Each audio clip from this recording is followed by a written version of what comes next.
Maka apa yang harus dilakukan saat masih hidup sebelum wafat? Fattaqullaha alladzi tasaaluna bihi wal arham. Maka kata Allah dipesankan, bertakwalah engkau yang telah beriman, yang muslim. Jangan sampai pulang punya persoalan. Kumpul dengan teman-temanmu, lihat keluargamu, anak istrimu, tetanggamu, teman-temanmu di kantor, dalam pekerjaan, maka bangun silaturahim ini. Dan ketika membangun silaturahim itu, ayatnya tidak menggunakan amanu, tapi nas. Karena boleh jadi, perilaku yang tidak baik dilakukan itu bukan hanya pada orang Islam, mungkin pada non-muslim juga.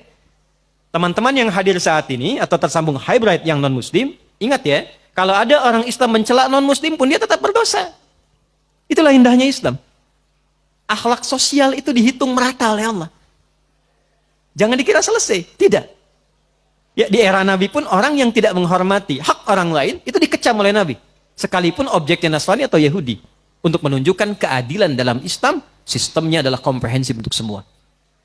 Saya tutup dengan sebuah kisah, bagaimana mengoptimalkan takwa yang terkait dengan kehidupan kita yang beragam dan dinamis. Imam Hasan al-Basri, di akhir kisah kami, tinggal di apartemen yang sederhana. Rumah susun sebetulnya. Bagian bawah, di atasnya Nasrani. Ternyata toilet yang di atas ini, pas tepat di bawahnya itu kamarnya Imam Hasan al-Basri. Imam Hasan al-Basri itu orang soleh, ahli fikih, ahli Quran, ketaatannya luar biasa, dekat dengan Allah, sering mimpi ketemu Nabi. Toilet di atas bocor, Pak. Langsung ke bawah, di sampingnya tempat tidur beliau. Saya tanya dulu ya, kalau Bapak Ibu dalam posisi itu kira-kira bagaimana dong? Keluar, ingatkan tetangga ya. Ini levelnya agak tinggi, ini takwa yang tinggi, yang memang agak sulit menirunya, tapi kita bisa mencari cara lain yang terbaik. Beliau tidak pernah mengingatkan dan menegur tetangganya, tapi mencari solusi untuk menenangkan dirinya. Ambil ember, ditadahi di bawahnya. Setiap kali penuh, buang, ganti lagi. Buang, ganti lagi. Ini kisah nyata, satu kali sakit. Nah, sakit tidak keluar, tetangga tahu. Yang Nasrani ini jenguk. Bagaimana ini kisahnya, kok beda keyakinan masih mau jenguk? Kalau tidak membangun hubungan baik, mustahil bisa turun menjenguk. Imam besar loh. Turun ke bawah, dijenguk.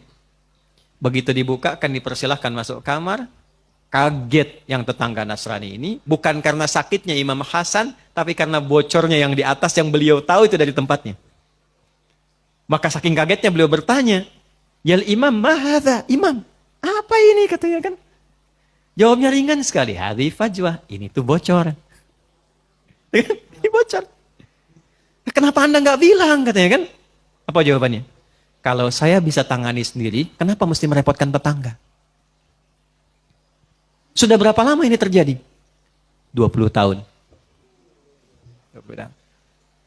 Tidak pernah diminta masuk Islam, tidak banyak ceramah tentang kemuliaan Islam, tidak pernah meminta masuk Islam lah begini-begitu, tidak. Jatuh tersungkur mengatakan asyhadu an la ilaha illallah wa asyhadu anna Muhammadar Rasulullah. Intinya bukan pada seseorang mesti berislam atau tidak berislam, karena Allah pun melarang seseorang memaksa. Orang yang maksa orang lain masuk Islam itu dihukumi dosa. La ikraha fid din.